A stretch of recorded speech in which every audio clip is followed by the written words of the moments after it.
Welcome back to another night of Shtick with Koofrogg. I do have winning reality with me. Hey, hey. Yes, on cue, I have a screaming tadpole. Perfect every single time. Doesn't matter when I start, if I wait 10 minutes, if I wait 15 minutes. Right on cue. Right on cue. That's always the best. Timing's everything. Yep, exactly. So, all of you that are out there, and I see there's absolutely nobody at the moment.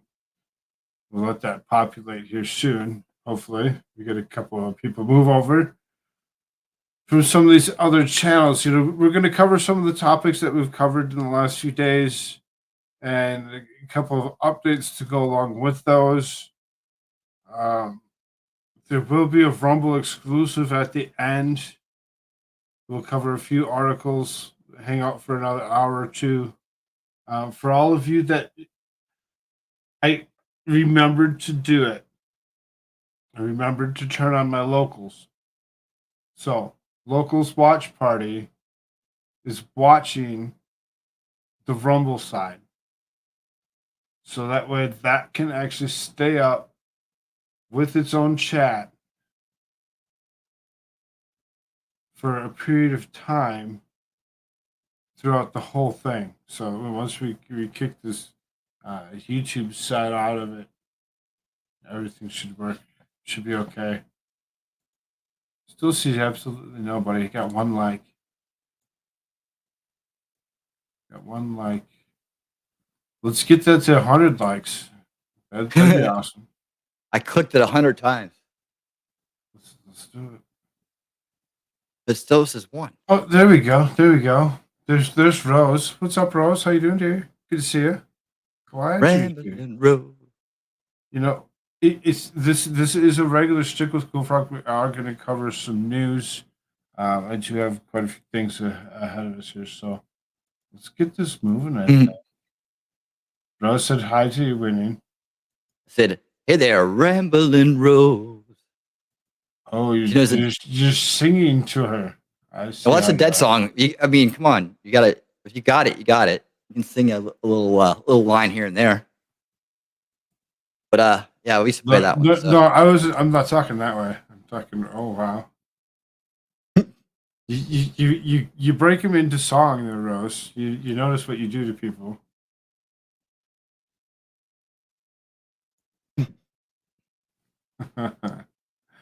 White House, no reason for U.S.-China war in 2025. So now, anybody that didn't pay attention last night, first article out, we actually did talk about there being potential for such a thing. For there being, there's a couple generals, Air Force generals, that had called down and had said that it sounded like we would be in full blown war with China in the next 2 years. So now, this guy, you know who this guy is? You know John Kirby? Not personally. Nope. Have you heard of John Kirby before? Was he in that movie Kirby Goes Bananas? No. Okay. No, I am. No, this is the National Security Council Coordinator for Strategic Communications, John Kirby. Oh, this guy, Minister of Propaganda. This guy that pushes the words that he does and tries to say no, it won't happen.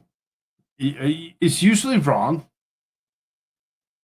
Like when I say usually, I mean like 85 to 90% of the time he's wrong. So he comes out today and he says the White House is responding.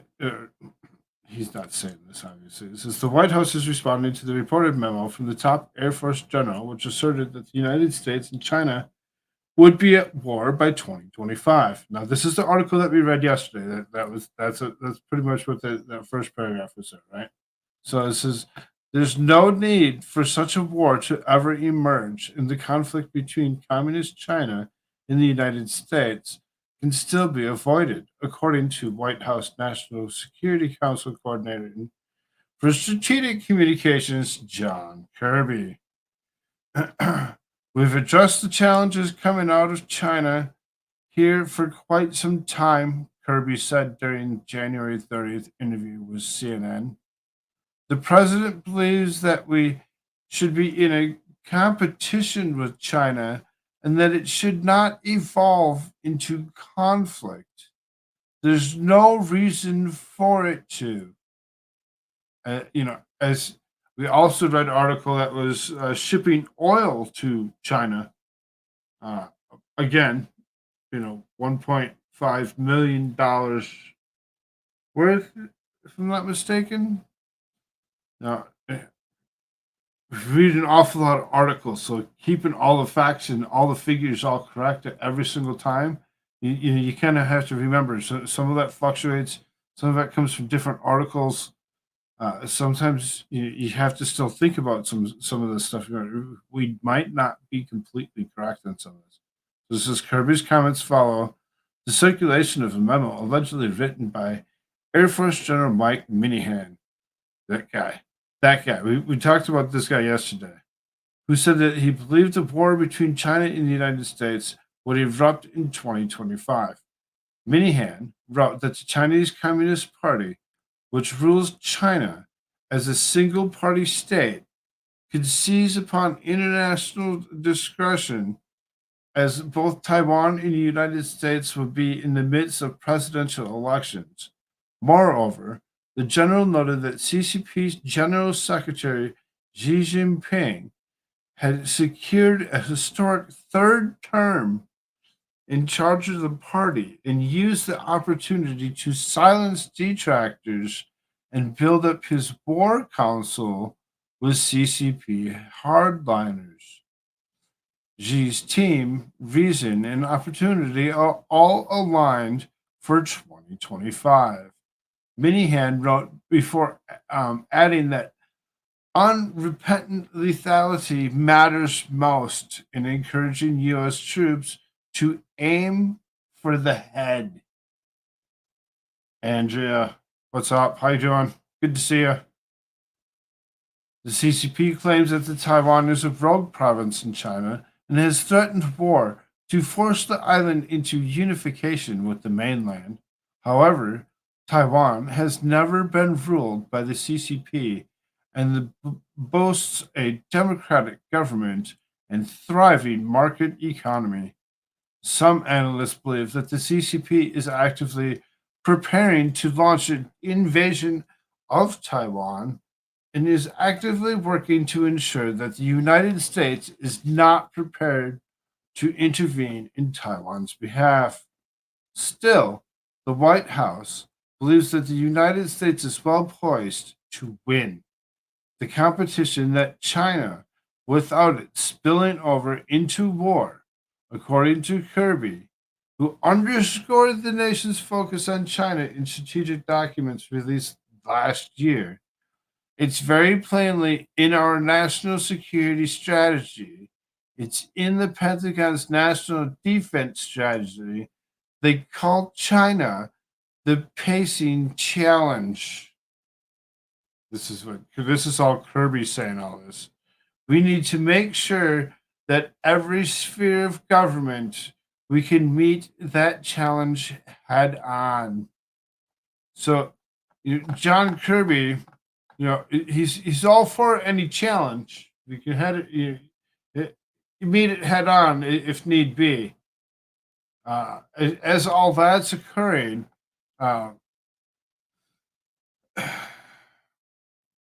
China's inching closer and closer to encroaching and taking over the island of Taiwan. In Taiwan, it's kind of interesting that they haven't already done so. It sounds like that would be a big turning point for the United States. Now, I don't think that I have. I thought I had an article up for them.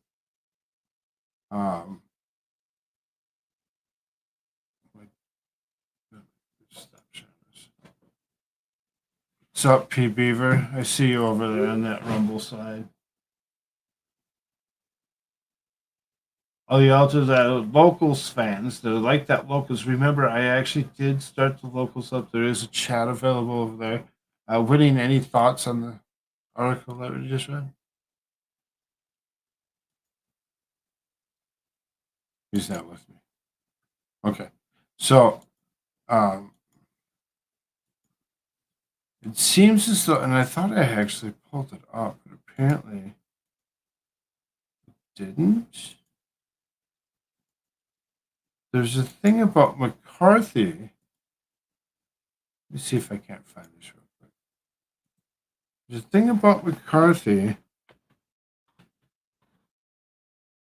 and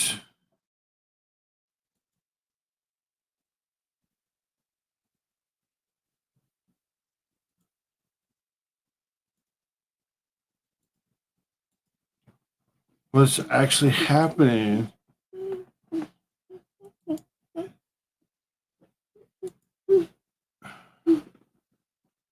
is they're actually telling him to also do the same thing that they told Nancy Pelosi. Now, they told Nancy Pelosi when she was going to Taiwan to not show up, that they would actually would cause something to happen. Thank you, Rose. Thank you for the hellos to the Tadpole. Tadpole, there's people saying hi to you. I don't know where the flashlight went. I don't know what she did with it.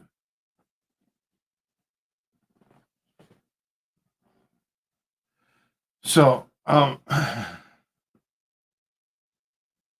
he's making good background music. Yeah. You hear noises coming from him, other than just him moving around. Either way, so they actually did say something about Kevin McCarthy to not take the trip to Taiwan, that they do the same thing that they actually threatened to do to Nancy Pelosi. Winning reality. What are they gonna do? They threatened to actually Lock them children's soul? No, they actually said that they were going to take Nancy Pelosi out of there. I remember. Out of the what? They were going to actually shoot her down. They threatened to actually shoot her down if she took the trip into Taiwan. Oh man, we should send her there right away. Oh, we did. They didn't follow through with what they said they were going to do. So now they're doing it again. Now they're threatening McCarthy, telling McCarthy that he should not take this trip. Well, because they would actually do the same thing. So then it's like, well, good. Anyway, I'm not saying good for. I'm going to call shenanigans when it does happen, though. That's cool. I don't care as long as we go to war. As long as we go to war with China, I'm fine. I want to go to war with them. That way, we can just totally like outlaw communism in the United States. Like anybody that's a commie is now working for China. You know what I'm saying? Fast track it. At the same time, we take down the other guys causing all the trouble. Let's go. I say, hey, we burn our money in our military every day on stupid shit like other people's problems. Let's just do it. If they want to play hardball, let's do it. Of course, Biden's not the right president for it. So let them try that when we get another guy in there. Hopefully, Trump or somebody in there next time. Let them try it then. Maybe I want them to just do it then because I'm just tired of it, man. It's just that we let the commies run around the country freely, and nobody's motivated to do anything about it. So they have to see it as a threat, an intimate threat at their doorstep. Did you hear the first article? Yeah, I think I heard most of it. It was the same. John Kirby. Same thing. Yeah. Yeah. You checked out right after I said John Kirby? No. He was the one. Listen to what you're saying. He was the one saying that we could avoid war with China, or he thinks we could still avoid it. He's saying there's no reason we could win for U.S. and China to actually go into war. Well, that's because he just I don't know. And like I said, about 80% of the stuff that he's actually ever said seems to be wrong or false in Yeah. some way. So, Yeah, I got reasons. Fair warning. If he's talking about this potentiality of going to war with China, will you? Yeah. This kid. Like I said, when you go, the war goes hot. You've already been at war. And we got to get this idea into our heads and permanently seal it in there because that's the way it really works. If you've gotten to the point where you're going to fire weapons at each other to to use force to get victory, the war's already started. It started a long time ago.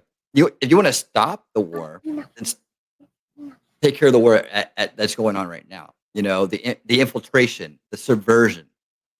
Take care of that. Then you can avoid the shooting war. But if no one's going to bother to do that, hell, let's just fast track it. It's going to happen anyways. And I'd rather do it now before they get better at anything. Let's just do it that way. It's just the idea is, hey, look, we know you're attacking our infrastructure. We know you're stealing our IP. We know that you're influencing our children. We know that you're influencing culture. We know that you're buying up land. We know that you're trying to, pretty much wreck our economy. I mean, what else do we know about these guys, right? What else? Oh yeah, not to mention the human rights violation. If we still care about those things, we have that. Yeah, there seems to be a lot of reasons to do something now rather than later. All these things they're doing will just help them get better and get worse for us over time. I mean, sure. Hey, I tell you what. Let's tell them we're going to send Joe Biden, Nancy Pelosi, Kamala Harris, and hell, let's throw in can we get George Soros on that flight too? Who else can we put on that plane? We're sending them all to Taiwan. Let's all put them Do something, China, you Taiwan wimps. at the same time. Yeah. Do something, China, you chickens. Lose face for not doing it. We'll laugh at you and your humiliation. I was kind of upset that they didn't do it with Nancy Pelosi. So yeah, what a bummer, man. Don't tease us. So I don't know if they're actually. I don't really think that they'll actually do it again. Well, we can do it that way. I don't want to martyr those people. J6 are all communists. Really? Let's just send someone neutral. How about that? How about the new person? Let's send that Eliza Blue over there and let her get shot down. Then we can say it's an American citizen. We have to do something. J6, the communists. Okay. I mean, they're just running right over us right now on our own turf. Yes. If we need to. How's P. Beaver doing? How you doing, man? Sitting over lonely by yourself over on that rumble side. Hope you're enjoying your night. He's not lonely. He's got the whole place to himself. He's throwing a party. Right. So let's see here. Let's go and move to this next article. So Joe Biden says Bishop blasts Biden for using Pope to justify pro-abortion stance. Now remember, devout Catholics, do not believe in abortion. They believe that it's wrong, and that's just how it is. Can't say a devout Catholic can be pro-abortion at the same time. Is it that black and white? Yes, it is. As I reported on Monday, a reporter asked Joe Biden about Catholic bishops who are demanding that federal tax dollars not fund abortion. Devout Catholic Joe Biden got agitated and said angrily, "No, they are not all doing that, nor is the Pope doing that." Ooh, speaking for His Holiness, eh? A while ago when he arrived back at the White House. No, they are not all doing that. Nor is the Pope doing that. Mr. President. He speaks for the Pope. Okay. Good to know. There's your headline. Biden's comment wasn't true. The U.S. Conference of Catholic Bishops is calling on Congress in a letter to end taxpayer funding for abortions. Bishop Michael Burbidge of Arlington, Virginia, the chairman in U.S. Conference of Catholic Bishops Pro-Life Committee, wrote in that letter that government should never fund the destruction of innocent preborn children and that congressional action is required. That's right. Good. Protecting taxpayers from being forced to pay for abortion in violation of their conscience is a principle that has enjoyed historically broad support among Americans, regardless of otherwise passionately divided views on the topic.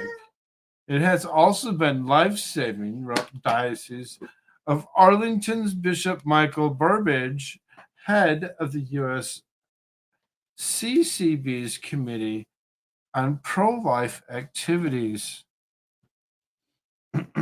So now we're going back to the beginning of time here. It says, once upon a time, Biden supported it fervently until he had to run for president in 2019. Then he switched his position to play the liberal Democratic base. But in addition to lying about the position of the Catholic bishops, many Catholics were upset that Biden suggested that Pope Francis wouldn't be against federal funding of abortion. So let's be clear about something. Pope Francis, I don't believe it, I really don't, may have what I would term liberal positions in some issues. But there's one thing that he has never been unclear about, that he believes abortion is very wrong. Indeed, he compared abortion to hiring a hitman and said humans should leave killing to animals. He also previously made an intriguing statement last year about Biden's claim to be a devout Catholic and that conflicting with that he should believe as Catholic. Or leave it to Biden's conscience and that he speaks to his bishop, his pastor, his parish priest about his incoherence. Even the Pope gets Biden has incoherence. Bishop Joseph Strickland, the Diocese of Tyler, Texas, blasted Joe Biden for trying to use the Pope to justify his actions. He didn't mince any words in ripping apart Biden. Bless that man. So, here's Bishop Strickland. Mr. Biden can't be allowed to twist the words of the Pope Francis this way. I implore the Vatican press office to empathetically clarify that Pope Francis rightly calls abortion murder. And it's time to denounce Biden's fake Catholicism. Amen. It is about time for that to actually happen. Yes. Let's Testify. all denounce him for his fake Catholicism. Yes. You must denounce. So that was the first paragraph on it. So this is now it's good that the bishop spoke up. He will have to see if anything comes from the Vatican. Pope Francis is often woefully silent when it seems that he should speak. But when his position is being misrepresented, particularly in something he regards as a great evil, perhaps he will weigh in. I hope so. I mean, he should be really busy if that's the case. Yeah, I mean, that's good news. I mean, put pressure on him that excommunicate Biden, put him up as an example of what not to be for the whole world to see. Highlight it, exclamation point, all that stuff. So, all for it.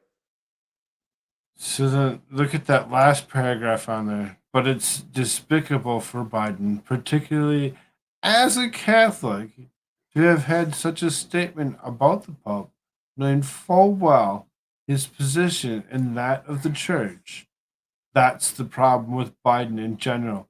He cannot stand to be challenged, and his lies are continuing to get us into international difficulties. Yeah, yeah. I think we should just go ahead and just like he needs to go ahead. And Satan needs to come and just grab him, take him with him. It's like, yeah, it's that the Pope can probably arrange something like that.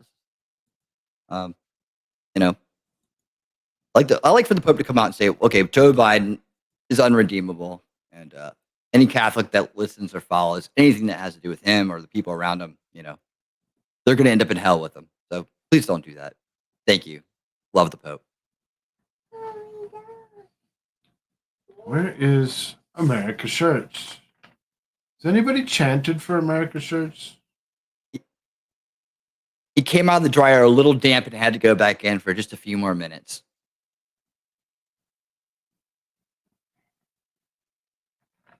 Wet behind the ears? Oh, okay.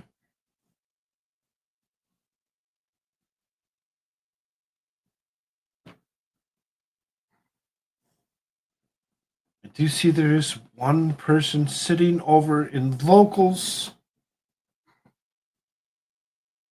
Says they're there watching. Glad that there's somebody there. There's one person sitting in Rumble. They're holding down the fort. They're the mod over there. Right? It's perfect. And it says that there's 3 people sitting here on YouTube. Those of you on YouTube, don't forget to hit that like button. Tell all your friends where you're at. Let them know what we're talking about. So, to move on a little bit, we got some Lindsey Graham. So it says, did you see who Lindsey Graham endorsed for president? Himself? Nah. Uh-oh. Oh, no, not Cheney. Oh, okay. Republican Senator Lindsey Graham campaigned for former President Donald Trump over the weekend and issued an endorsement for his 2024 campaign to take back the White House. There are many talented people for years to come, but there's only one Donald Trump. Talk about a guy that sends confusing messages. During an interview with Fox News host Sean Hannity Monday night, Graham explained his decision and why he thinks Trump is the best choice for the Republican nominee. We need somebody that on day one can get this country back on track and that can secure our border and bring order out of chaos. Somebody the Russians and the Chinese fear. Somebody that can take the fight to the terrorists. The Abraham Accords are the result of Donald Trump impressing the Israelis and the Arabs. He is the best solution to the problem we face, not because of the flaws of others, but because I know what he can do. Yes. To all those I don't know people if that's a who are very talented, I don't think you could do what he did, and I want him to have another shot. Unfinished business. I think this is a bad thing, actually. I mean, honestly, one, nobody likes the guy. Two, I don't really. It makes me suspicious, right? Which swamp creature would you prefer? Hello? Can you hear me? All right, joining us now, Senator Lindsey Graham, who this Hey, weekend can you hear me? Yeah, I said which swamp creature would you prefer? Oh no, I was right in the middle of a sentence. Yeah, I was saying that there was another reason I had is that now I forgot it. Damn it. Okay, so then you can answer the which swamp creature would you prefer? I don't know what you mean. do you mean? Which one? You mean Lindsey Which Graham or? swamp creatures would you prefer to actually come forward? Do you want it to be Lindsey Graham, or do you want it to be somebody else that would actually come forward and actually say Donald Trump? Or are you against Donald Trump? I don't know. I don't want any swamp creature to come forward for Donald Trump. I want the swamp creatures to go away and run from him. The thing about it is that But they're all swamp creatures. Every single last one of them. We gotta convince some people somewhere. well, they obviously want to. They know that the more power if Trump's in there is slightly for them, I guess, at this point because they're part of it already. I think it's a bad precedent, and just like last time, Lindsey Graham seemed to be on his side sometimes and not, and then at the last minute when he really needed somebody, he wasn't there. And I mean, he helped. I guess he did help a little bit. I just don't trust the dude, man. I just don't trust him. It's hard to trust him. Maybe he's just an opportunist. I don't know but he seems to be a pretty establishment guy. Or I really don't trust him, man. I just need people that I can trust. Really. So, it's just Go ahead and head. I can't remember my point. And endorsing President Trump as the kickoff to the 2024 election cycle has now begun. Senator Graham, good to have you back. All right, before we get to that, so we agree on a lot of issues. We don't always agree. Over the years, we've had our differences. There's every once in a while, I want to reach through this television set and pull you by the tie and kind of like say, Lindsey, wake up. What are you doing?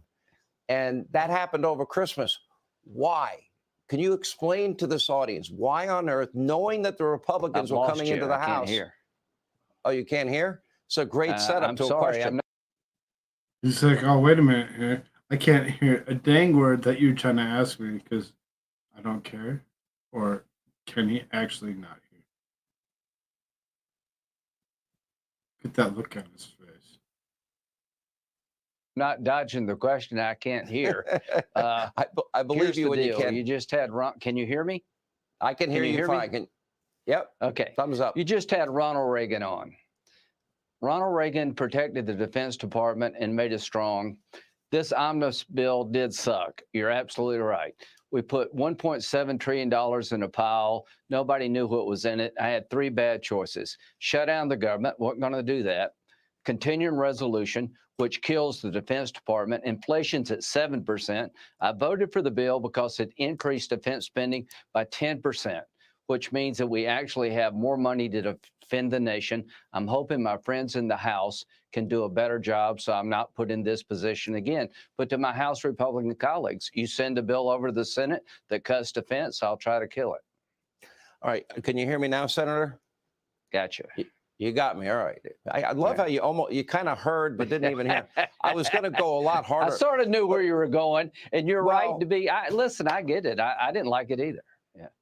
I didn't, but you didn't have to go along with it. You could have worked with the House, but we'll save that for another day. Let me ask you. So you're with the president this weekend. He kicks off his campaign, gets your endorsement, gets the governor of South Carolina's endorsement, and what you said this weekend was, you know, how many times have we heard we like Trump policies, but we want somebody new? And then you said there are no Trump policies without Donald Trump. It's interesting you asked that question. I see Great Liquor sitting over on the Rumble side. He's saying, remember, he's a John McCain's little biatch. You know, so, I mean, when it comes down to it, I mean, he is a snake. You can look at him. You can see how much of a snake he really is.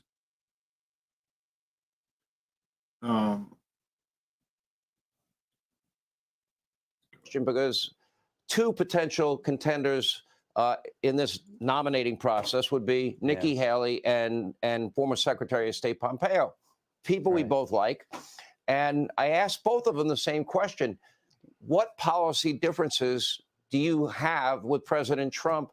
Neither one of them really had an answer on any policy differences at all. It seems like the Trump agenda is the agenda for the entire Republican Party. So how will other candidates distinguish themselves against Donald Trump if they agree with his policies?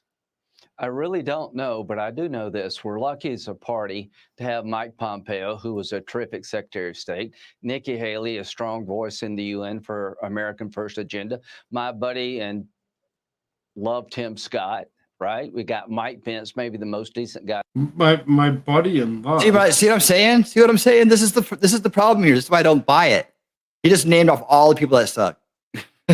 Name some more people that suck, Lindsay. Go ahead. I'd ever serve in the government, all talking about running for president. Here's why I'm with Trump. I know the downside of Trump, but let me tell you about the upside of Trump. There are no Trump policies without Donald Trump. You know why NATO gave $431 billion in defense spending increases? Because they thought that Trump really meant it when he said he was going to pull out. You know why we moved the embassy of the United States to Jerusalem? Every president before Trump said, I will do it. But then all the smart people said it will create World War III. Trump said I would do it. I would do it. He is responsible for securing the border through his personal will. When he put tariffs on Chinese products, it scared the crap out of Mexico. And they said, yes, we'll be glad to give you 28,000 troops. We'll be glad to keep people in Mexico, because they thought Trump would put tariffs on Mexican policies. There are no Trump policies without the man, Donald Trump. And to all. He's not lying. No, he's making good points. He's making great points. This is no matter what, without Donald Trump, you don't have Trump policies. Donald Trump has done a lot of good things. There's a lot of things that people have a tendency to overlook. They're like, oh, that didn't happen. No, it happened. He did lots of good things as president. And there's so many things that they overlooked because media portrayed him as being Orange Man bad.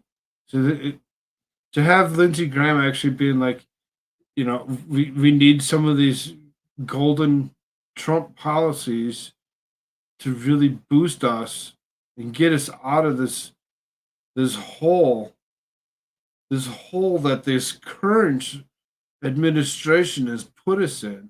They've put us in such a hole. They say that it's already paid for. Yeah, paid for by the next 1,000 generations. Right? Yeah. Yep. All these people who are very talented, I don't think you could do what he did. And I want him to have another shot. Unfinished business.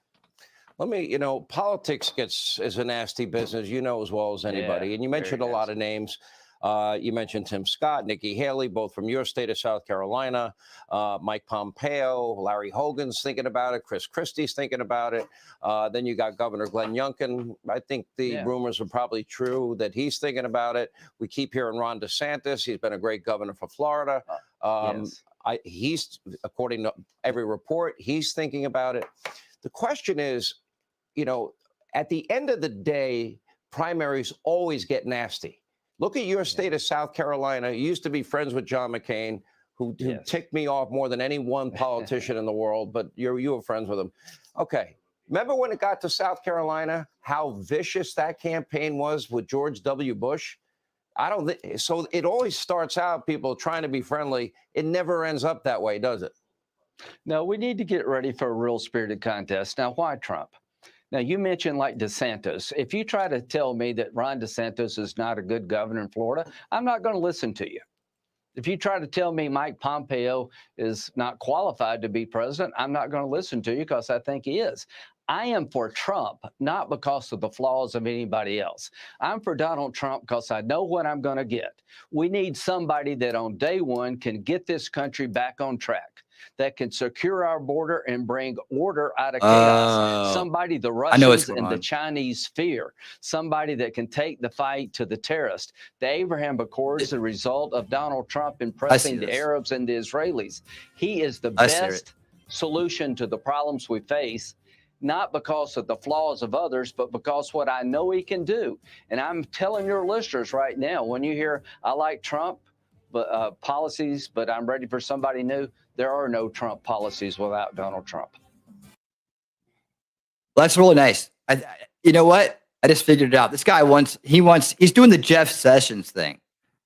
You know, I agree. It's undeniable. And that's what Jeff Sessions did. He came out and said things that were undeniably true and very, very promoting, you know, very good for Trump and highly promoted him and stood by his side first.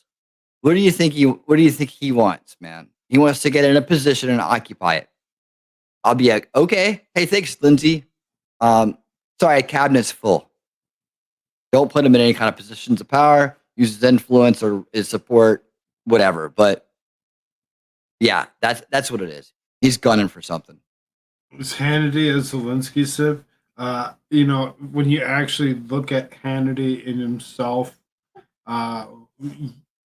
and realize, like tonight he really didn't, but some nights when you see him, depending on who he's talking to, he will actually wear his CIA and FBI lapel pins to actually signify his stance.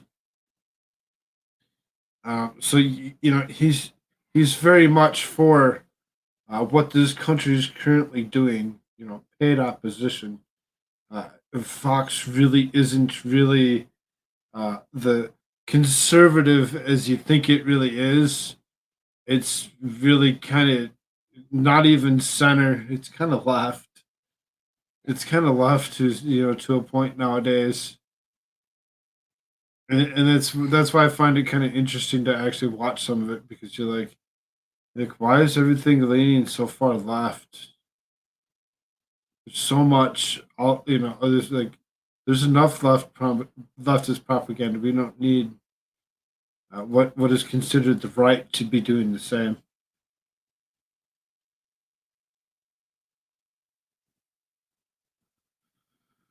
Why is the vodka from France called Froggy? No hangovers.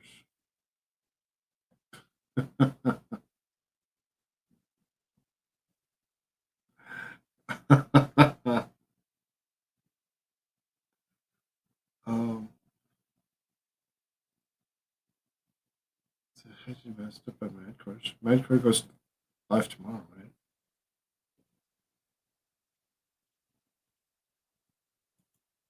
At least that's what's happening. So,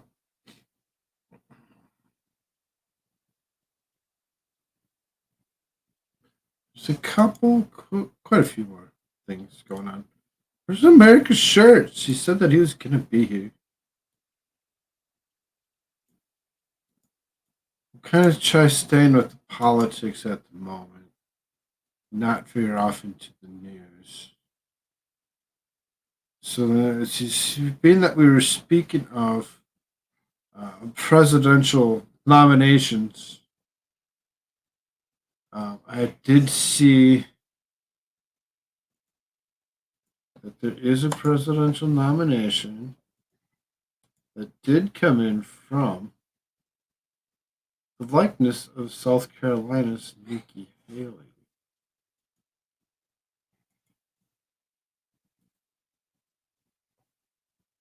There's South Carolina's Nikki Haley to launch 2024 presidential campaign, joining Trump in nomination hunt.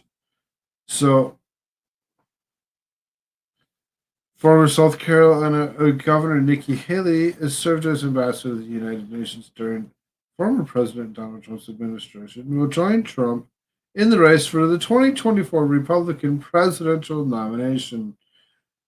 Multiple sources confirm Fox News Digital that Haley will formally declare her candidacy for the White House at an event in Charleston, South Carolina on February 15th. So, in about 2 weeks, 2 weeks and a day, somewhere in there, you'll actually see a formal Nikki Haley come out and say that she wants to run for the Republican nomination. Why are we paying attention to the Republican nominations? Because we really, really want to know who's going to be going up against somebody as horrible and stinky as the potential of Joe Biden. We need somebody strong, somebody that can actually take him out, somebody that can beat him at his own game. The primaries are when the whores come to town. And that too, there's just so much to go along with it. You just always pay attention to what these people are about, what they've previously done. So now, why would the likeness of Nikki Haley run against Donald Trump administration when she worked for the Donald Trump administration? Seems as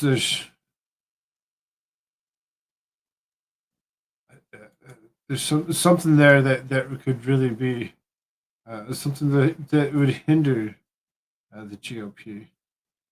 Like the whores. What the hell is that supposed to mean? Well, I think we all know that. But if you want to ruin the joke, it's a line from a movie. Oh, okay. Okay, so while we're speaking of people like Donald Trump, we should finish off with there's something. My articles are all kind of mixed up.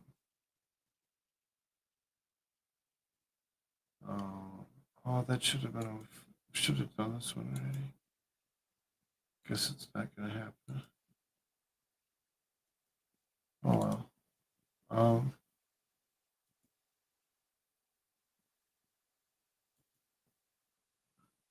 Haley and others have designed candidacies. They know they will not win. They'll just help keep a laser focus on how awful Trump is.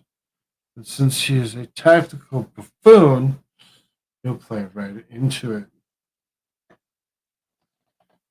Trump has zero chance at this point of being reelected.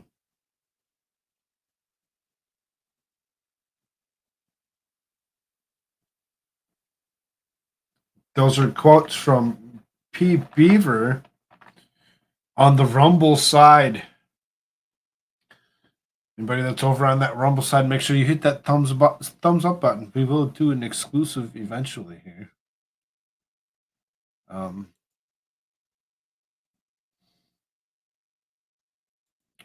Well, that was kind of upsetting. But there's something that was left.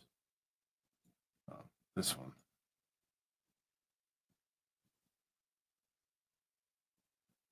So Trump is actually doing something that's kind of interesting in itself.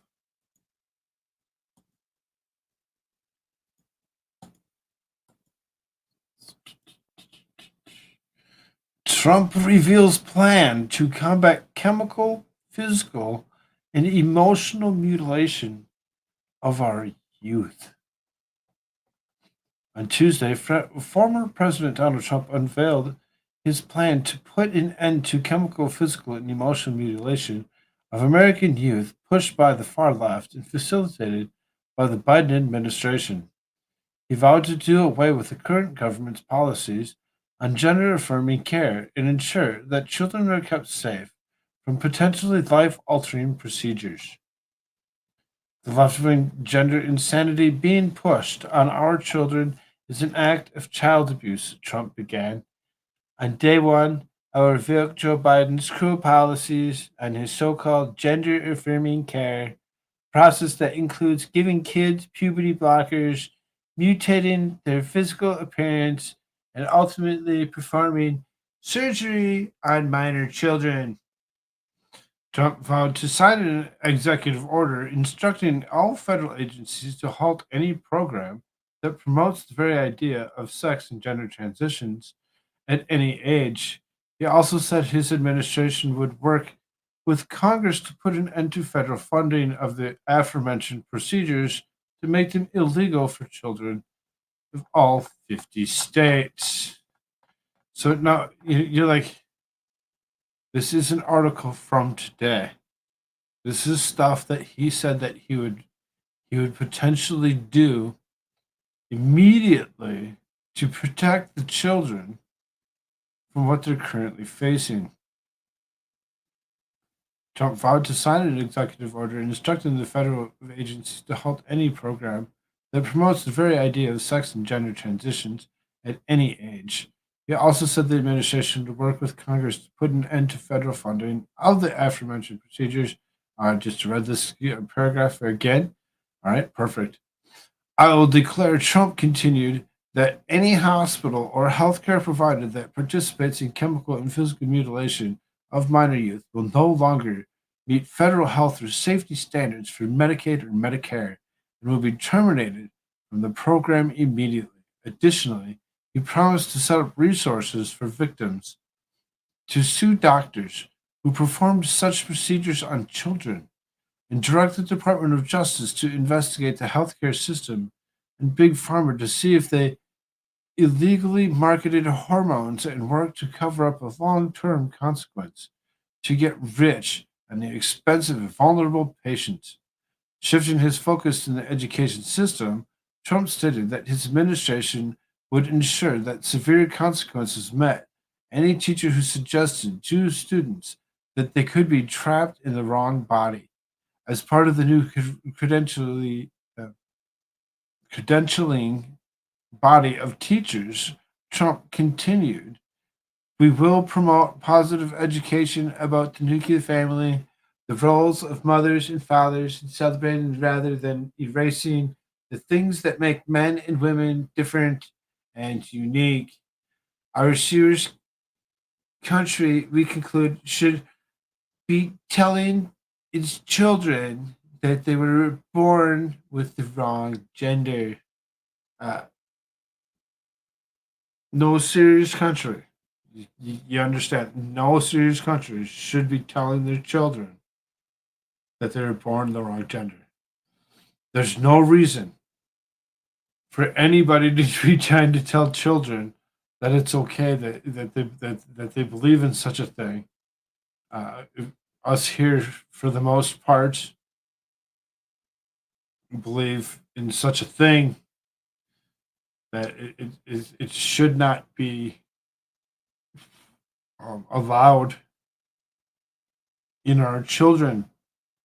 And you can see Trump is willing to actually stand up for those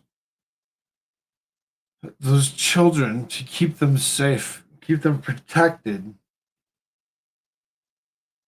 from this disturbing crap. Thank you, American Shirts.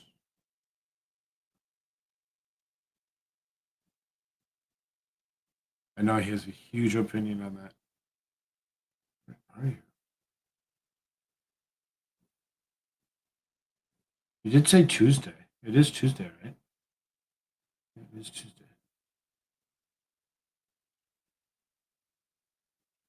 Right. Well, winning reality with the thought of the night. What was that? That's good. What I've already said or what I can say now? But the article was something totally different. Were you not listening? Oh. Not completely. Not completely. If you're not listening, how do I know that my audience is listening? Sorry, I got interrupted on this side, so I had to kind of check in and check back out. Winning's like fucking squirrel. A little squirrely tonight, yeah. Ooh. There's okay, here you go. Here you go. Check it out. Check it out. Okay, I won't say it then. I won't say it. What? Okay. Well, I don't like Nikki Haley, and I don't think she should run. But I mean, all these people are running. You can just look. It's like this.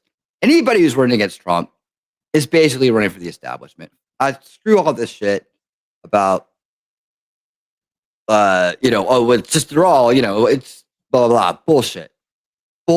Everybody knows what's at stake. Lindsay said it, whether he's fucking for a seat or not. And we all know what happened in 2020. That it's only right that the man get another shot, right? It at the very least it was controversial, but we all know what happened. But the bottom line is she worked for Trump, so let's just go ahead and put her on the list of plants that were in there. Okay, don't let her pretty face fool you. Okay, she's just put an Amber Heard face on her. Right, that's what she is. And same with anybody else that steps in there. I think that it's pretty obvious, right? It's like this is like the establishment's going to run against them. This is always their trick in the primaries. I talked about this the other night about Ron Paul and how they would run a stock, a bunch of born to lose or built to lose candidates against Ron Paul, and then the one they wanted to win, that was Romney, right? So they would just put these guys in there so they can pump them up in the media to get above them, to raise questions, to split. It's a psychological trick. We all know that anybody's going to run against Trump, right, isn't in with Trump. Trump's in with the anti-establishment at this point if he doesn't blow it. And that's the way it's going to be. It's just not. There's no reason to elect anybody else at this point. I mean, nominate anybody else at this point if he wants to run. I think that he's earned it by a long shot. And even though I have some questions, I want to see some improvement from him. What I don't want to see is a divided base. What I don't want to see is a bunch of BS being fed to people who are ready to, maybe Nikki Haley is a good idea. Oh, it's a good strategy point. A woman running, ha ha ha. Screw that. That's not good at all. We just need to do this next election the way it is written out, in a sense that we should have already had this. We should have already had this 4 years. It should have already been ours. It should have already happened. So we need to see part two and finish his Trump policies off and see what he'll come back in swinging. Just as long as we actually specify that, we do have the most legitimate president with the most votes ever. Yeah. So pretend like I'm saying legitimate as a Democrat, and you'll know, just to flip it around for the truth.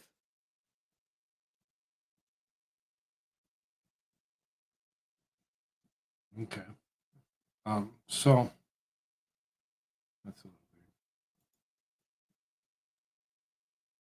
weird. I'm having some screen issues here.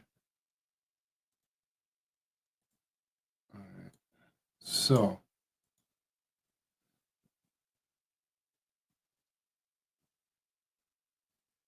what is it? Live. Got somebody sitting there messaging me.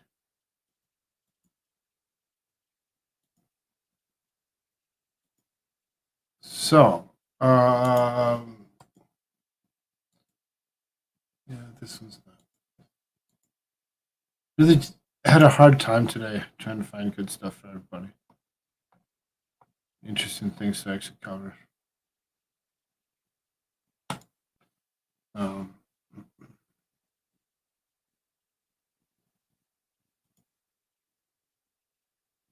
There's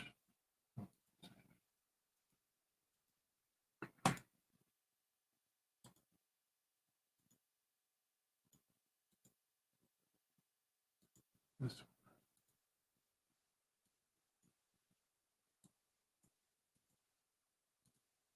All right, here you go. This is sorry, things are a little mixed up.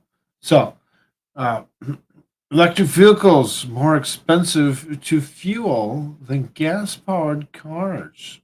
Go figure. Huh? Nobody figured that would ever be a thing, did they?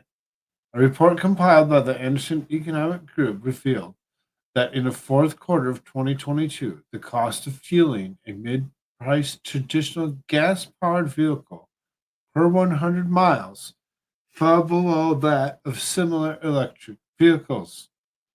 High-end electric vehicles were still found to be substantially cheaper to fuel than their gas-powered counterparts, though the gap in pricing between the two closed slightly. According to the report, the falling price of gas and the rising cost of electricity helped make mid-price internal combustion engines vehicles more economical for consumers for the first time in 18 months. The cost of fuel mid-priced ICE vehicles dropped by more than $2 per 100 miles to $11.29. This turned out to be 31 cents cheaper than similarly priced electric vehicles charged at home and over $3 less than those charged commercially.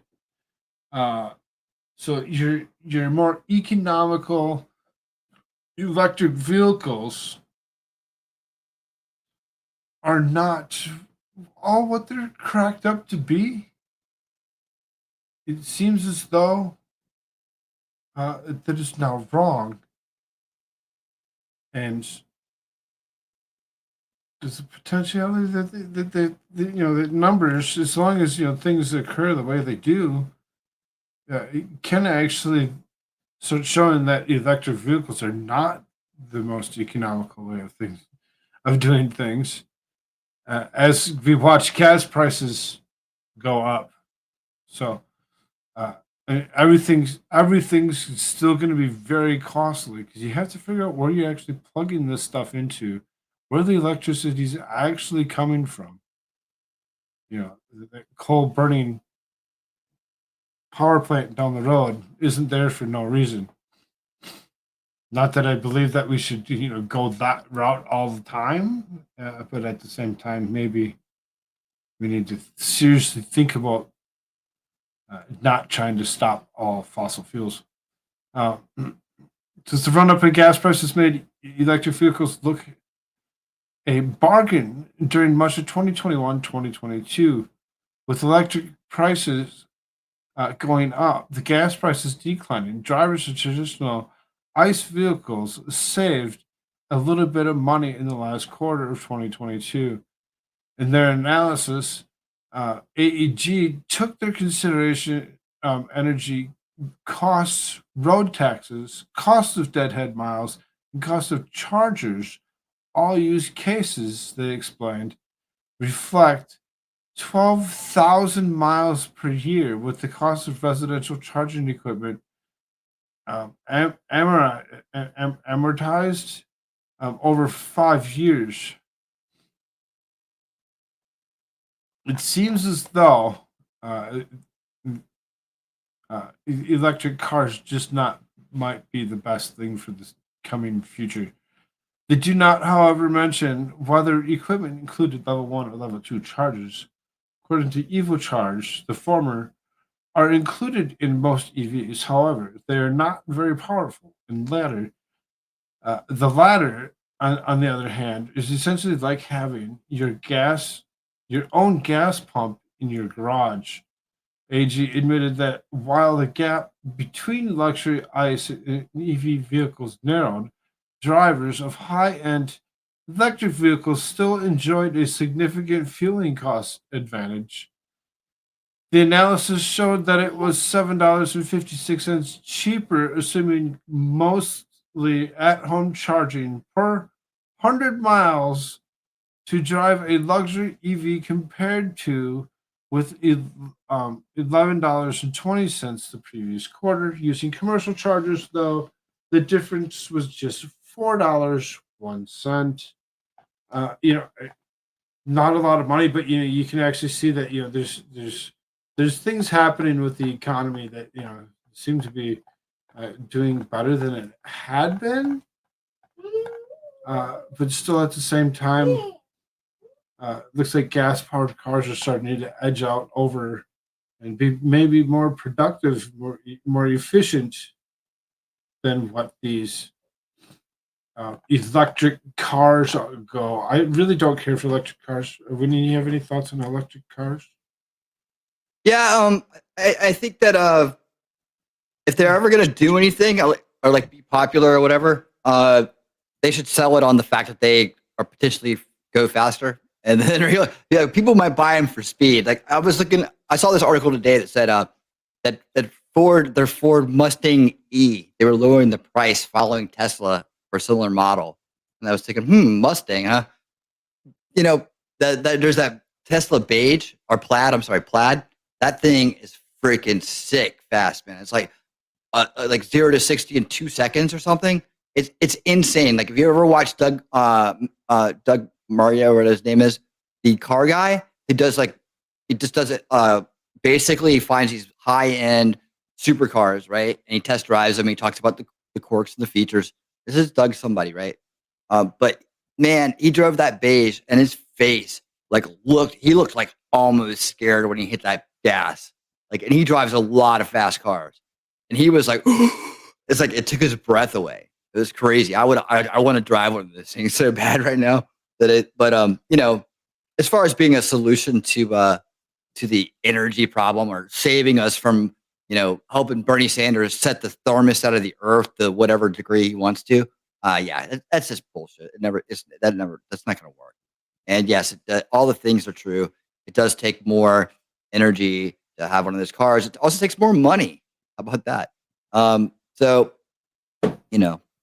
I think all of it's like that. It's okay if you want to buy it for the neat features of it and the speed you can get out of it. Sure, if you got the money, go ahead. Why not add one to your collection? But as far as forcing us all to drive those things and calling it the solution to save the earth from the made up make believe crisis issue that keeps people in power and gets people richer than they are. Nah. And that's all I have to tell you about that. Back to you, Koofrogg. What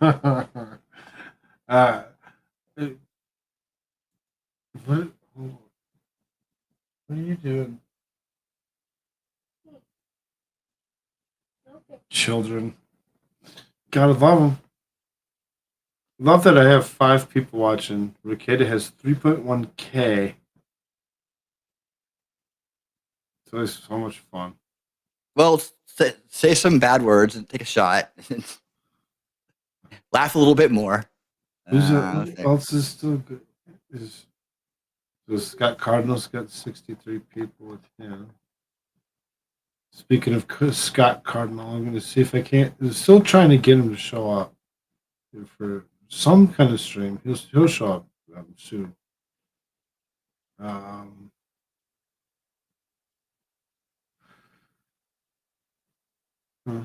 Okay. Keep swinging, man. Just taking a look real quick to see who's up. Who is still live on YouTube. Everything is glitching.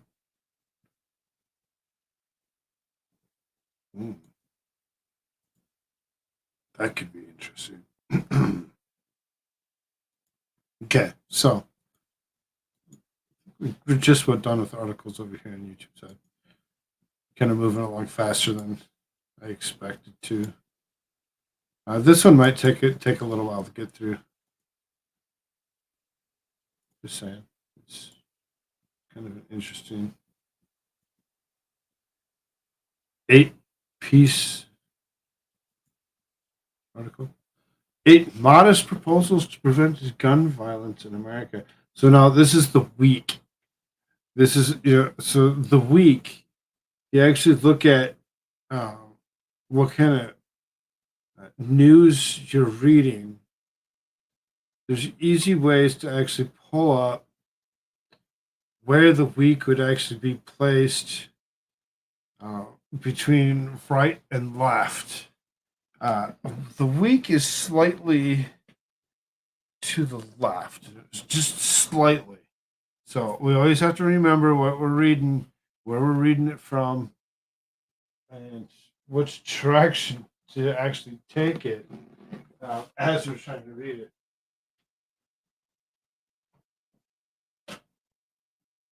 Okay.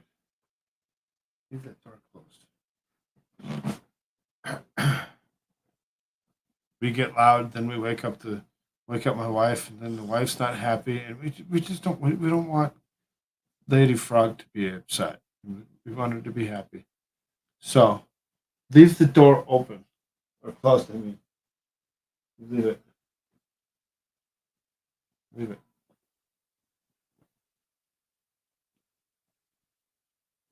He has issues with lights and doors, and the light's not working, so he wants the door to be open. It's not going to happen. All right. Anyway, 8 modest proposals to prevent gun violence in America. So there's lots of things to go over here. So this is just 1 month into the new year of 2023 is already outpacing 2022's mass shootings, 3 of which left a combined total of 19 dead in California. As traumatized bystanders recover, families grieve, and authorities investigate each attack's gruesome details, a perennial question looms. What can the U.S. do about all this gun violence? Here's some policies under consideration. Now, I'm not an advocate not an advocate for any of these policies whatsoever. I believe that there should be no policies in any way, shape, or form.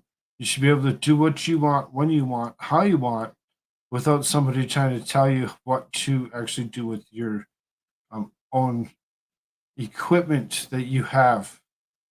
Is yours. And all this stuff is gross and disgusting. You should not have any of these. We're going to actually kind of try going through some of this and actually explain why we feel the way we do, and remove each one of these as being a law is what it should be. So-called red flag laws or extreme risk protection orders allow law enforcement to temporarily seize guns from individuals believed to be a threat to themselves or others. 19 states and Washington, D.C. have already implemented such measures. But more could follow. Critics of red flag laws argue that the measures strip away due process and just flat out don't work. But a growing body of public health research suggests these laws may help prevent gun violence as at least some of the time, the New York Times reports. For example, authorities, again, New York Times reports, it's just like pulling from the left. For example, authorities in Florida used the state ERPOs to seize guns from a young man accused of threatening to shoot up his former high school. The attack never unfolded. To help law enforcement agencies better implement and train officers to use red flag laws, Congress allocated millions of dollars for state crisis intervention programs in the 2022 bipartisan gun control bill. So, in 2022, this bipartisan gun control bill that they passed was a big deal. It really was. It was something that you really clinched at when they actually passed this red flag law stuff to actually allow this to occur. And they spent millions of dollars in the process. They continue to spend your money. This is the kind of stuff that they're going after. They're going after every single person's right to possess what they feel, how they feel, regardless to how they're feeling that day. Maybe they're just having a bad day, and you're going to go and take away their gun because you say, "Oh, they're unstable." and I'm going to use this law against you to actually strip you of anything that you already possess, which is wrong. P. Beaver, there you go. Red flag laws are an abomination.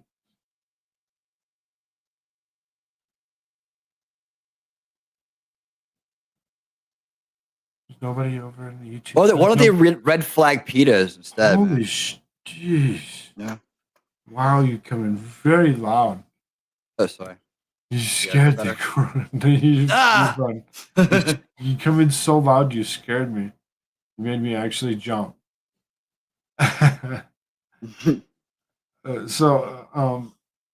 Right?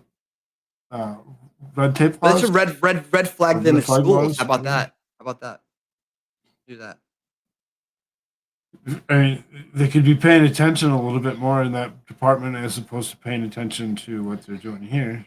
So this is an assault on weapons ban. Per the Giffords Law Center to prevent gun violence, semi-automatic AR-15 style assault weapons, which allow a gunman to fire a large number of people very quickly. At a large number of people. What? No, that's not how it's intended. That's not what it's intended for. Which allows the gunman to fire a large amount of bullets at the same time in a particular direction, not at people. Never at people. I know, right? Assault weapon. What's an assault weapon? AR-15s are not assault weapons. AR-15s are armor light. It's the whole thing is just dumb. It's just assault dumb. weapon is a weapon that doubles as a salt shaker. But there's not many of those, so that's okay. I mean, right? if you had one of those, the hell. Just for like you see some French fries while you're shooting. Life would never be planned. Just take a little salt and there's a little bit of salt on there. It's all good. You're like bam, bam, salt. So like when you shake it, it'd go bland. Mm-hmm. Okay, so where was I? That was a horrible joke. Which allow a gunman to fire at a large number of people very quickly, have become a weapon of choice. The mass shooters, such firearms have been used in some of the deadliest and most high-profile mass shootings in recent U.S. history, including those of Robb Elementary School in Uvalde, Texas, Marjorie Stoneman Douglas High School in Parkland, Florida, this other one that's in Newton, Connecticut, as well as a nightclub in Orlando, Florida. Though Congress long ago successfully enacted a ban on assault weapons, the legislation expired in 2004. Lawmakers have since failed to pass something similar despite renewed calls to action.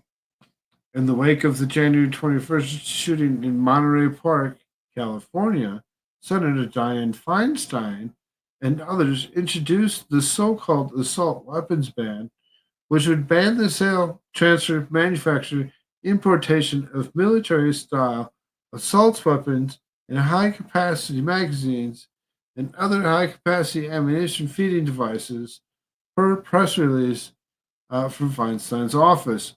Now, anybody that doesn't understand that AR-15s are not military-style assault weapons at all. These are public use rifles. These are not rifles that are intended for military use in any way, shape, or form. Though they're used the way they are, it doesn't make them that's the way they're intended to be used. They're more for target practice. They're for shooters to have fun with, as opposed to anything else. Why they get picked and used, I think there's more to it. But the measure is unlikely to pass the Republican-controlled House or the gridlock Senate, even though President Biden is most Americans support such restrictions. A similar piece of legislation authorized by Representative David Cecilian, Democrat of Rhode Island, who will introduce a companion version of Feinstein's bill in the House, passed the lower chamber in the summer of 2022, but has yet to get a vote in the Senate. No assault weapons until 21. So assault weapons. What the hell?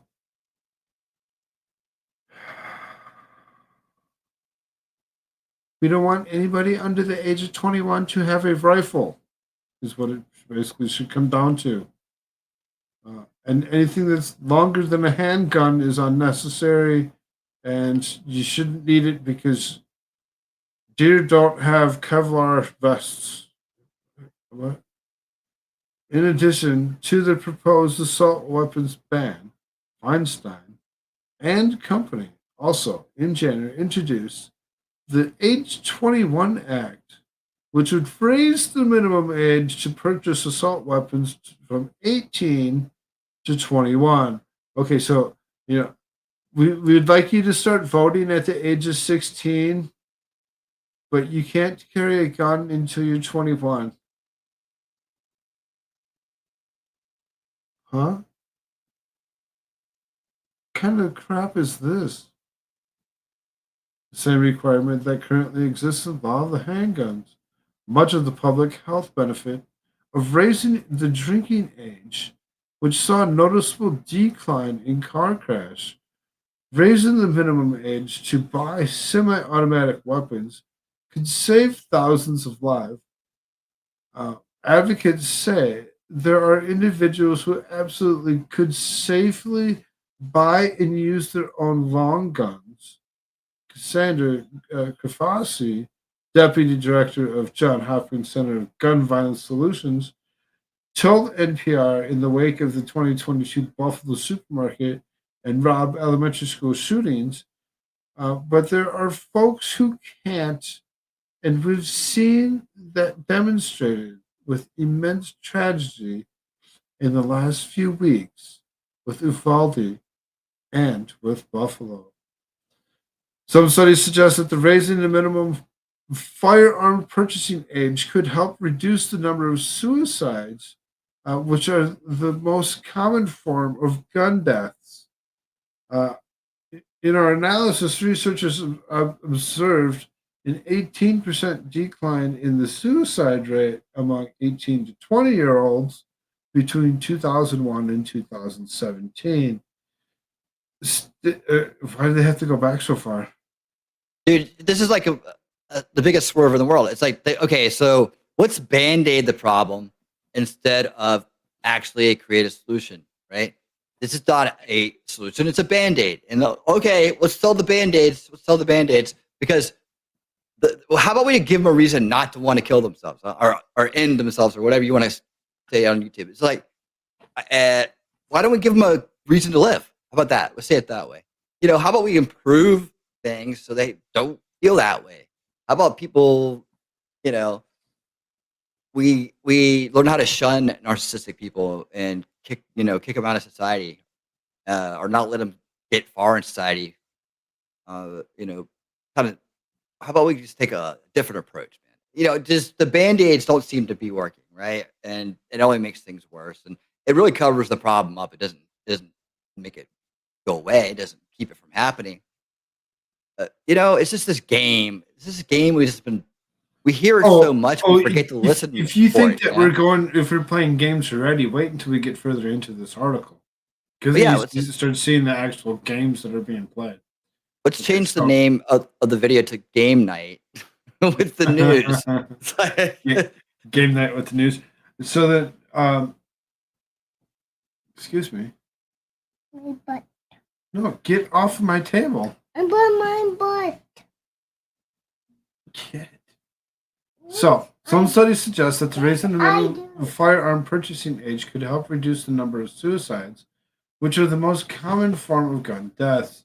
We did kind of cover that. So this is clearly keeping guns out of the hands of these young adults a profound effect on suicide rates. And it makes sense because we know that the greatest factor that affects suicide rates is the availability of lethal means, which basically means a gun. I mean, I guess if you think about it, half-assed, you're like, oh, it must be the gun's fault. No, it's not the gun's fault. Person needs some assistance with some issues, and there's no one willing to actually talk to them. No one willing to speak with them. No one to help calm them down from their current issues.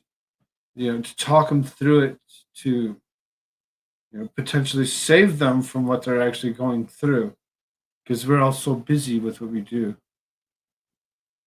It's not about Spoons the gun. made me fat. Huh? Spoons made me fat. It made me fat. Spoons. It's the spoon's Spoons? fault. It's Yeah. Spoon's fault. Spoons. It's the spoon's fault. You never heard that before?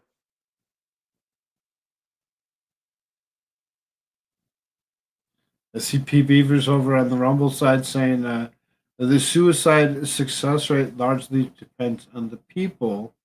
Many most do it for attention. Most of them do it because of somebody of the opposite sex is the issue. Most guys commit suicide because of something that a girl did.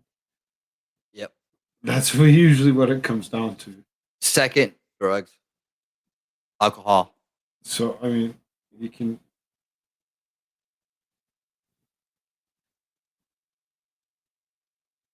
And if you're committing suicide, it's not success. That's failure. I really don't see it as it being a success type of a number in any way, My shape, or butt, form. Dad. Stop it! Oh, look, a coin. Get off! Ow! Careful.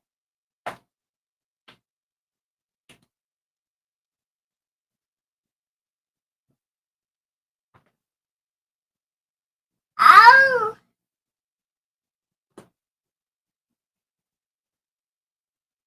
Kid. Stop. Okay. So, next step. It's just eliminate the filibuster, because that's gonna fix things. That's gonna fix things. It's gonna make it even more even more worse than it already is when it comes down to it. Because you're just gonna see, once things change hands, that the other side's gonna do just as many things. It's never going to be good to actually eliminate the filibuster. I don't care what anybody says about that. Departmental illness and cholesterol. I mean, I've lost a brother. I see the notes. I know exactly what It's not always about just mental illness. There's a lot to it, and usually the number one factor is girls. So,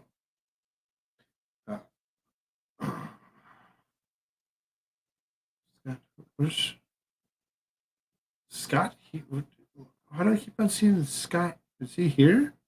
Did I miss him?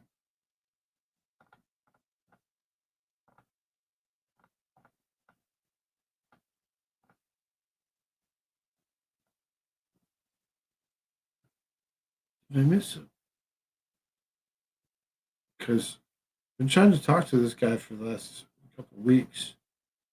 And I went and I talked to somebody else that knows him very well. And they should be joining us for a day show come up soon.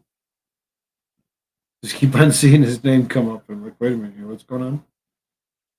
Is he here? So anyway, it's unlikely to happen given opposition to the Senators Joe Manchin and Kristen Sinema, but Democrats have attempted to eliminate the filibuster to allow passage of stricter gun laws. As Senate rules currently stand, gun legislation would require at least 60 votes to advance, meaning Democrats would need to bring at least 9 Republicans on board to their plans, a daunting task, and one that certainly wouldn't survive more restrictive bill given the ideological difference between the two parties. But if Democrats somehow convince Manchin and Sinema to drop their objections to eliminating the filibuster, the caucus could do away with the threshold and pass gun legislation with simple majority. Any Senate passed bill must still clear the GOP controlled House, but perhaps it would be easier to get few lawmakers on board over there. All in all, eliminating the filibuster is certainly not an easy or politically innocuous solution. But the advocacy organization Brady United purports every time common sense gun violence prevention legislation fails to overcome the filibuster, lives are needlessly lost. What a bunch of propaganda that is! Just threw a bunch of hoo-ha crap at me. That seriously trying to tell me that eliminating something like the filibuster would actually be potentially a good thing. Eliminating the filibuster would never be a good thing. It would always be a bad thing. It's something that should always kind of stick around. And as far as remembering where things come from, Democrats, yes, Democrats are the ones that actually first formed this super majority, as they call it, or whatever, the filibuster. The filibuster is their baby. So as far as that goes, Democrats thinking that they need to remove something of their own. Yep, one more time, because Democrats do what Democrats do.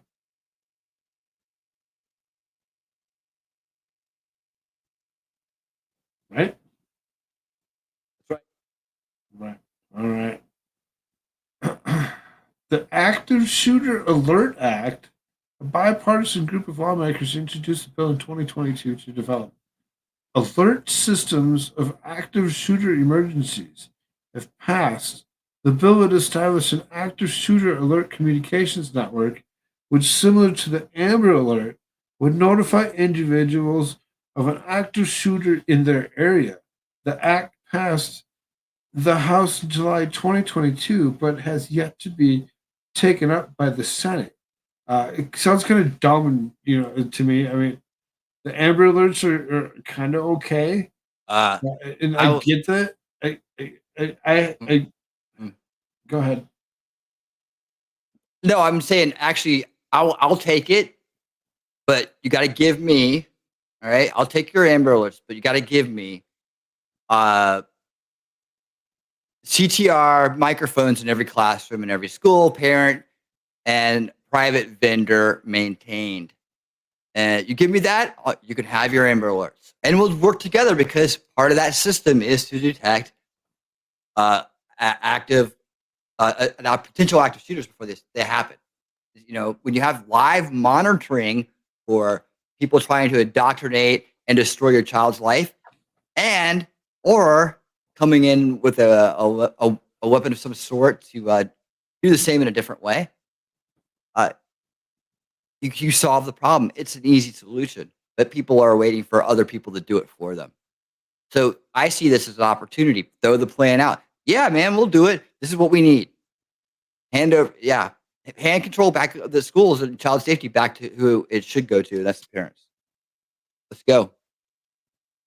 Play ball. I'll play ball with that one. Thoughts? Yep. So,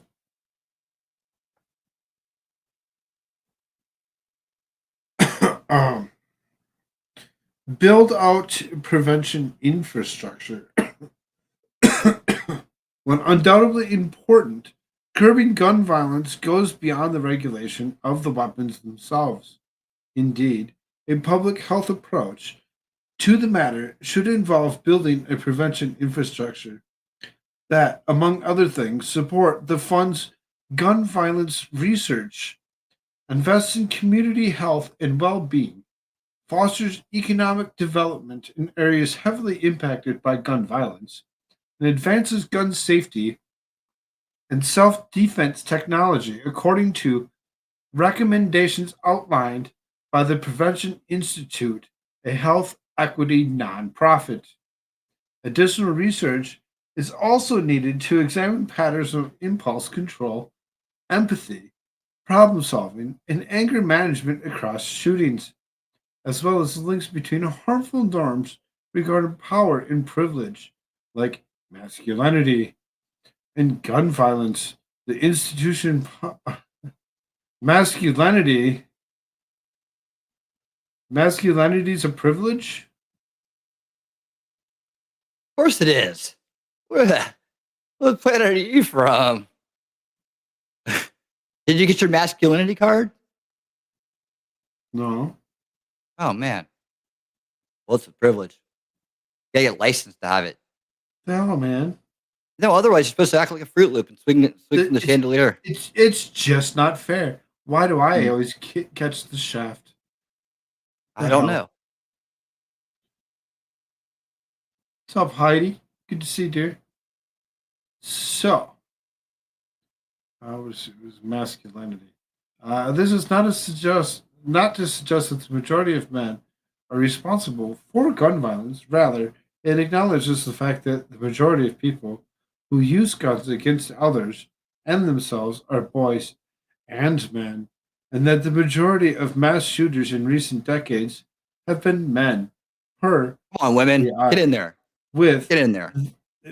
right head first. Let's go. Be hiding mean, around corners. You know, it's just like this is equality here. We need to get them involved. We need to get Go get yourself your own handgun today. Stop playing around with the knives. yeah. I would assume You guys that have to if clutch we actually look at cutting. who's Messy. doing more of a Someone's gotta clean all that up. or and I could be wrong. We could be looking at overdoses for women compared to men. We'll There's try better something- too. There's something that men do or that women do better than what men do when it comes to certain things. Almost everywhere. So Psychological warfare. right, exactly. Let's attack that man. Get that. So, how do exceptions of masculinity in different cultural contexts? They do pornography better too. Yeah, they do. That promote domination, control, and risk taking can connect to distress, bias, and discrimination, and gun violence preparation. In answering such questions, perhaps the U.S. can inch toward a culture of equitable safety. Equitable? You can use that kind of terminology. Equitable? Yeah, when you When it hear comes that, to- you know it's trash. Like when it comes to gun safety, we're talking about equality. Huh. I want to be hit by the end of that bullet as much as you do. Regarding gun violence research, the CDC was long restricted in the ability to investigate the matter, thanks to the 1996 rule known as the Dickey Amendment, passed under pressure from lobbyists. The rule, in theory, only forbade the CDC from using in funding an advocate for gun control, but in practice prevented the agency from gathering essential data on gun violence or receiving grant money to do so, per Washington Post. In 2019, Congress finally reached a deal to send $12.5 million to both the CDC and the National Institute of Health and Gun Violence research each year, but data remains woefully behind. Huh. Go figure. So what's Go this? Oh figure. god, sorry, I thought that was the end of it. No, go ahead. No, I was worried about what is this Department of Healthy Gun Violence?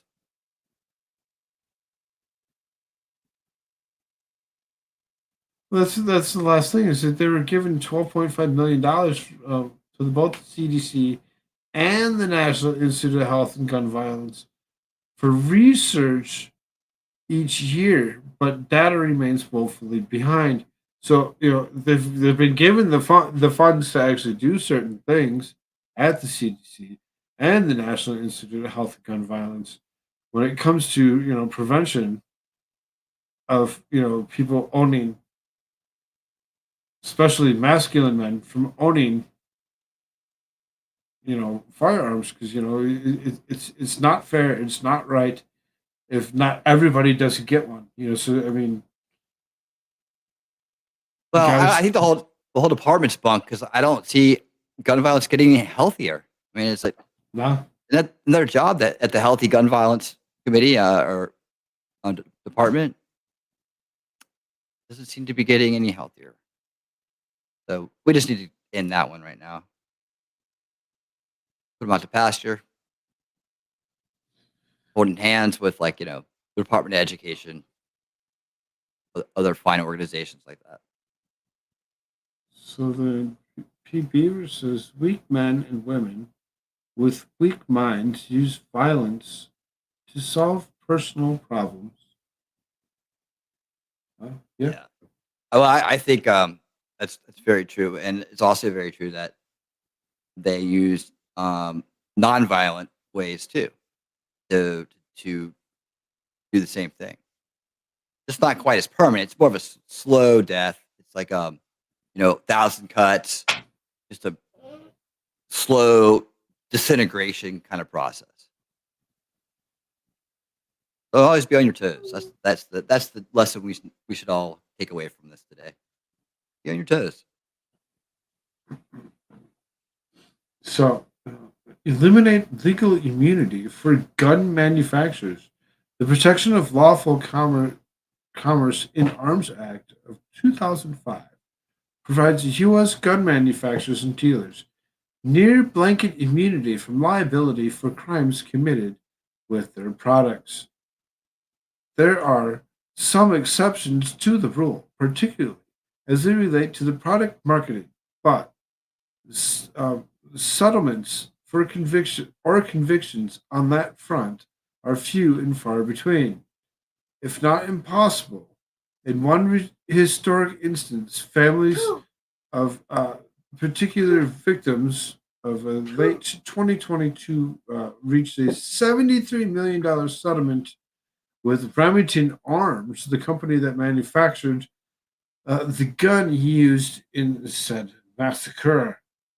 Uh, sure, no one benefits from frivolous lawsuits, Time reported in 2018, but manufacturers might be inclined to make their firearms safer if they could be held liable for how they were used. If pillows cause fatalities at that level, those companies would be bankrupt.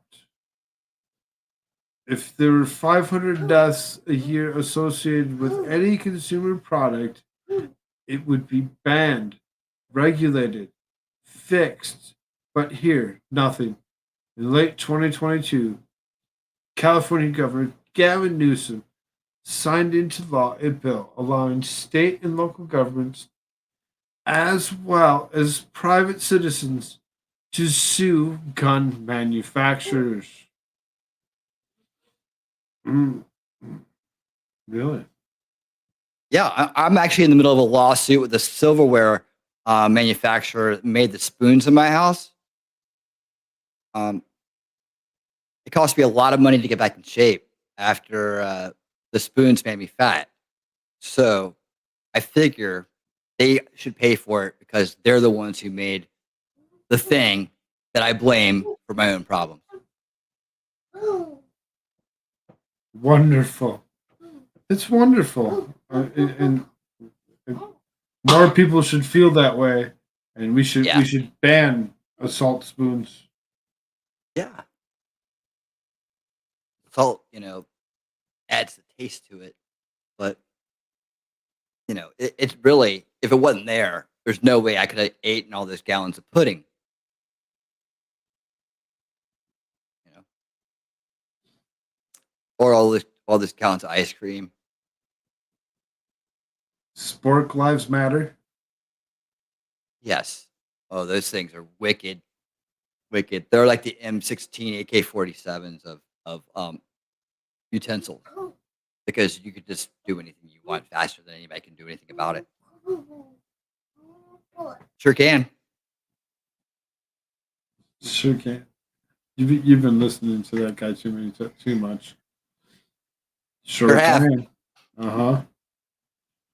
Yes, ma'am. So- Yes, sir. So, last paragraph. Let doctors talk about firearm safety. Doctors? What does the doctor have to do with firearm safety? Though doctors view gun violence as a public health issue, many are at least times reluctant to speak to their gun owing patients. I'm thinking there's a letter missing there. About firearm safety, especially after certain states attempted to pass gag laws that would prevent physicians from doing so. But if the U.S. could figure out how to make such safety checks routine, the harm reduction could be significant. Health industry professionals, these couple people, they have some shitty names. Shathane, Sandeep, wrote for Scientific American's doctors could provide policymakers with valuable insights on how to depolarize, depoliticize, and humanize decisions surrounding the prevention of firearm injuries, with an overall approach that focuses solely on safety and injury prevention. No discussion of the Second Amendment is required. Oh, okay. No discussion of the Second Amendment required. Really?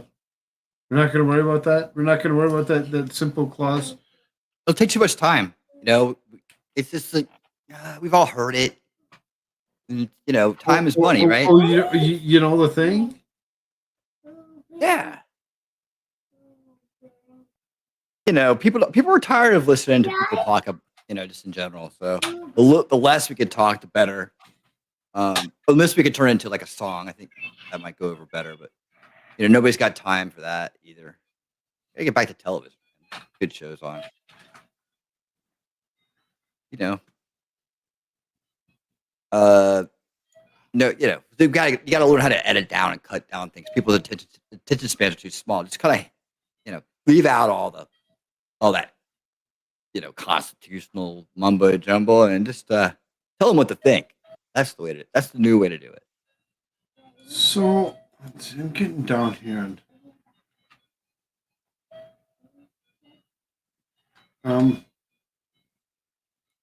think I'm going with this one.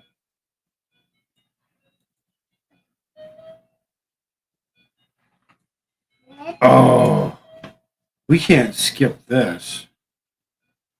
Okay, so last week, week before maybe, we had covered something. I'm going to say it was last week. Covered something about Minnesota. Minnesota went ahead and they signed this bill that we had started. We covered a bill about abortion and about the things that Minnesota is allowing and what they're willing to allow. And you know, it's very disturbing because you know you can even look at his face. How disturbed he is in himself for stooping down to that level of signing such a bill.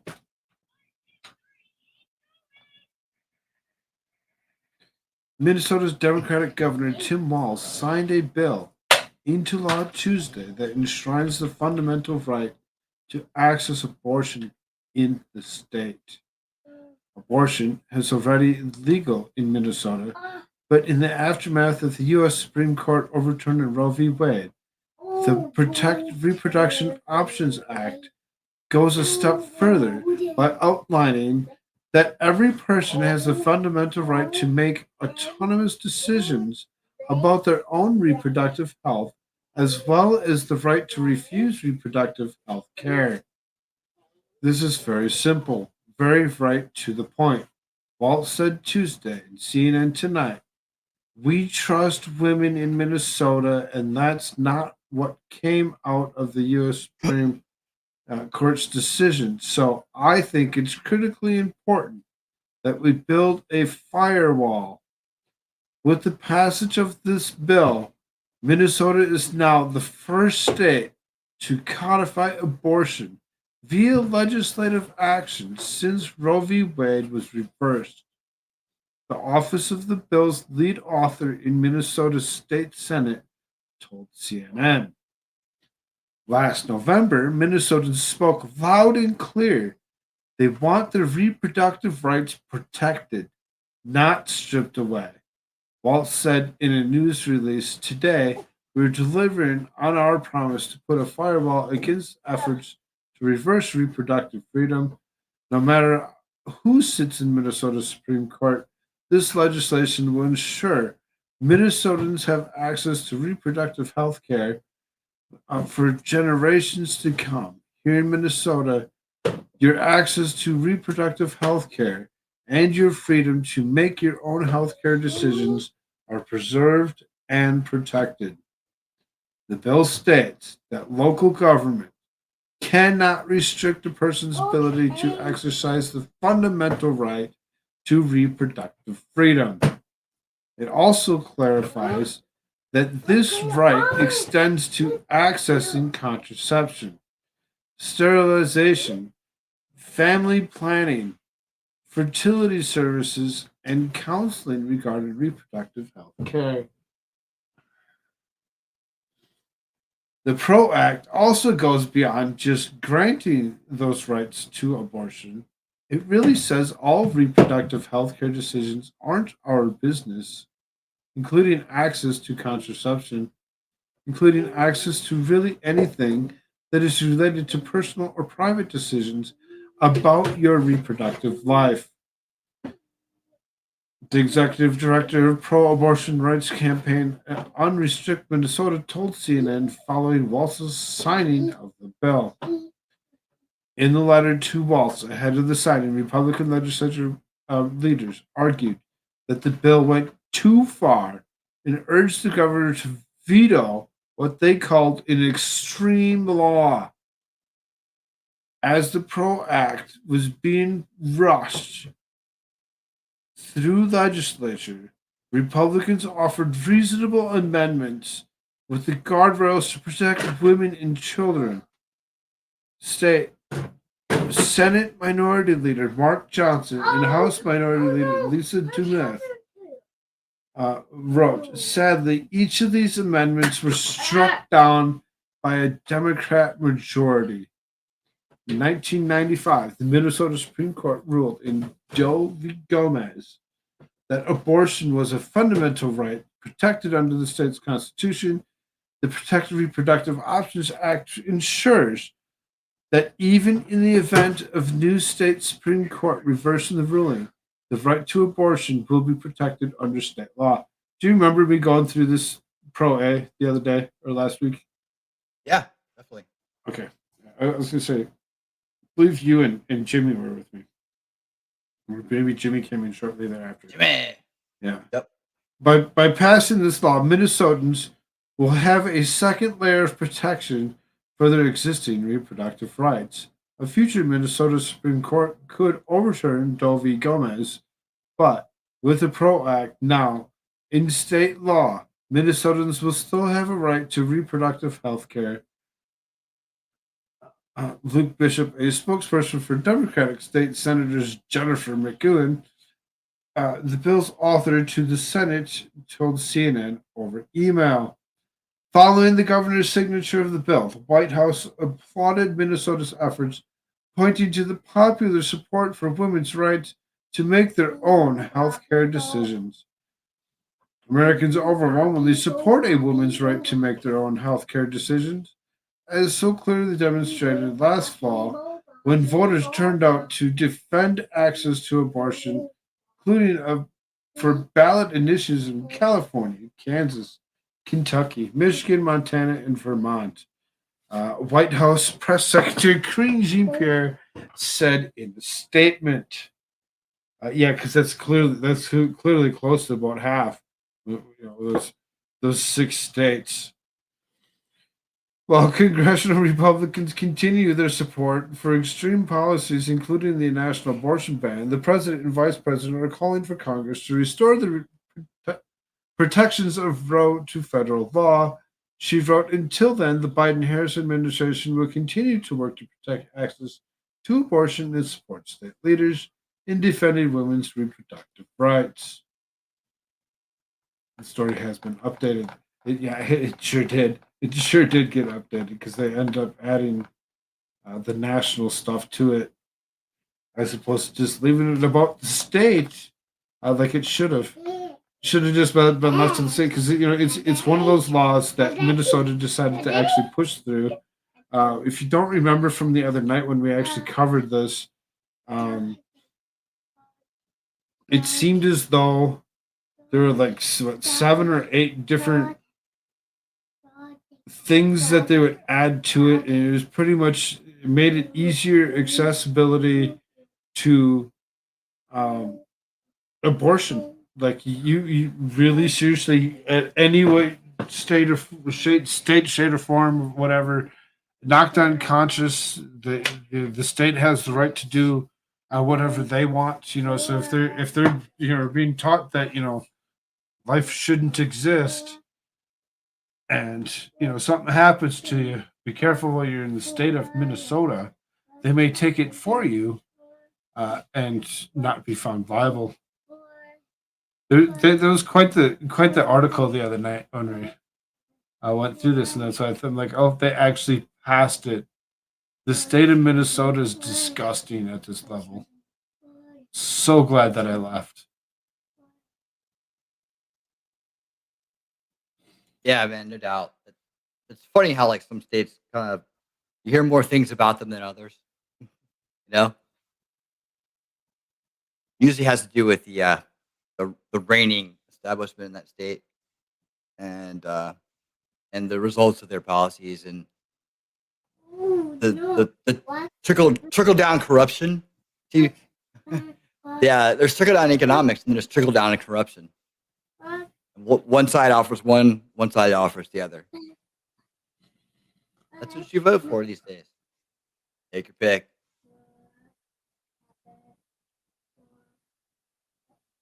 Back to you, Koofrogg. No, it's all good. I'm looking at chat, see if there's anything that was interesting during the last reading. Just making sure. Still myself and one other person sitting over on the local side. Glad you're over there. So, one more article over here before we break over to the Rumble side of things. So, Rumble side, we're actually going to cover some of the Zulik case, as well as we covered all 4 parts. There's an update. And then we'll speak of some Koof-like activity and a couple other things potentially. We'll see how that goes. That's going to happen soon. This is, like I said, last article. Heidi says trickle-down corruption is an excellent way to phrase it. So, digging around looking for some stuff or whatever, and I'm like, what the hell is this? There's this man caught on camera stealing $3,000 bracelet from a jewelry store employee's hands. So I'm like, oh, right from her hands, huh? This is Houston Police Department's robbery division needs the public's assistance identifying the suspect responsible for robbery by force on Saturday, January 7th, 2023. So I mean, this is a little while ago, but it's still something that they're still looking for. Apparently, they haven't actually found this guy. An unknown male entered a jewelry store located at the 1500 block of Willowbrook Mall in Houston. A male inquired about the men's bracelet valued about $3,000 in the display case. The employee removed the bracelet from the display case. And while showing it to the male, he forcibly grabbed it from the employee's hand. The male then ran through the department store and got in his bicycle outside of the store and rode away. So you can see this man here, green shirt, black beige hat, darker complexion. Says that he stands 5'11", 235. So I mean, hopefully he's still not wearing the same green shirt.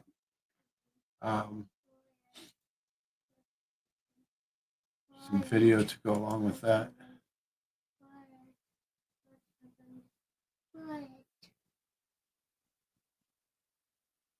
All good intentions here. Yeah, absolutely.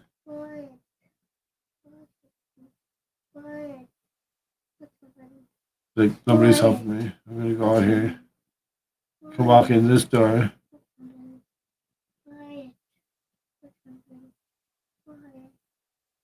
That triggers alarms. Triggers alarms so people. It gets people's attention when you walk through doors like that. They'll get tones saying that somebody walked through the door. So that, catches enough eye contact, eventually somebody will walk up to him and be like, "Oh, okay, what can I help you with, sir?" Because everybody's got dollars. You have to treat them all with the same respect when it comes to the dollar. Get to pick and choose who your customers are and who they're not. This lady, all right, yeah, sure, here, I'll show you. Smart enough, she brought an assistant with her, and boom, takes it right out of her hand. $3,000. That was quick. It was really quick. Come on.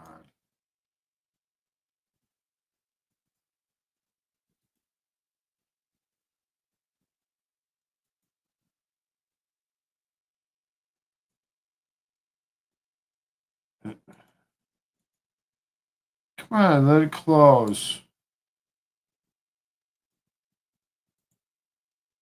They put the X right underneath the share button.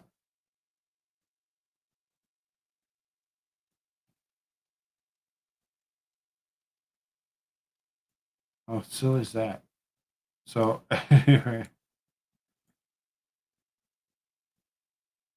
Go back. Just boom, snag, go. He took off quick. He's like, "No, that's mine." So I mean, that was out of Texas. It seems as that this robbery suspect is still on the loose.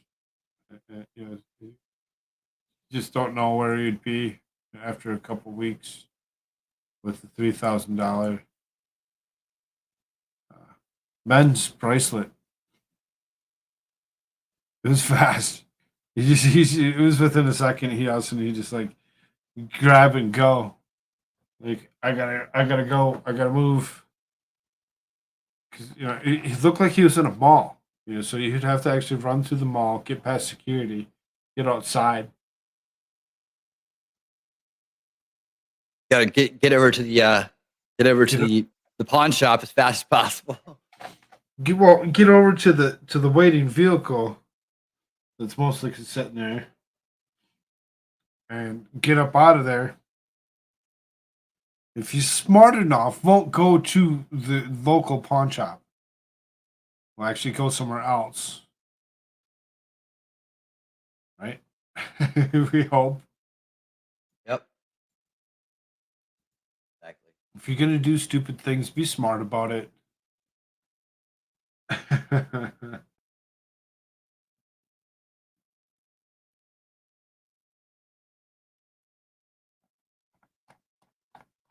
So, that would be the last.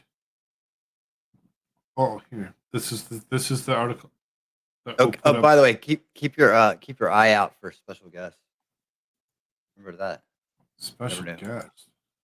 Hanging around. Special guest. Hey, Cake. How you doing, dear? Good to see you. So this is the article that we're going to actually transition with. We're going to actually leave here. We're going to leave the YouTube side. We're going to go straight directly to Rumble. Comedian Ricky Smiley's son, Brandon, dies suddenly at the age of 32. Didn't even. Well, whatever was the cause of this tragedy, which is disturbing, a disturbing trend. It's a very disturbing trend at the young ages that these people are at, that they're all getting labeled with that one simple little phrasery of dies suddenly. So I mean, go ahead. no, I don't mean to. I'm not making light of this, but it's entering the point where it's like, hey, let's just keep asking this question over and over again, and then let's keep putting out the articles with no explanations. Doctors say they're not sure what it is, and to make sure to consult a medical professional for all your medical needs. And that's all we got for now. Just stay on your toes. There's that Rumble link. Everybody come check it out. Come check it out. Come check it out. I'm telling you. We're about to get fired up here. We're gonna do some other things here, and then we'll call it a night eventually. It won't be too long, I don't think. We'll see. Oh, we'll see about that. But right, All right. you just never know. Those of you that do not have the Rumble, don't like the Rumble, don't like how it works, don't forget there is a viewing party going on over on Locals. Go hit up the Locals if you want to actually hold a conversation with people over there. I am over there. Looks like there's one other person that's watching from over there. It was, let's get that going. Let's get that Locals, being a thing. As much as we enjoy the Frog Army being here on YouTube, let's bring that army with us. Let's grow. Let's expand. Let's make it a better place, and maybe leave this world of YouTube eventually in our dust. All that being said, thank you all very, very much. Have a wonderful night on YouTube. Rumble, stay with us. We'll be continuing in a short moment. Hop on over. Later, everybody on the YouTube side.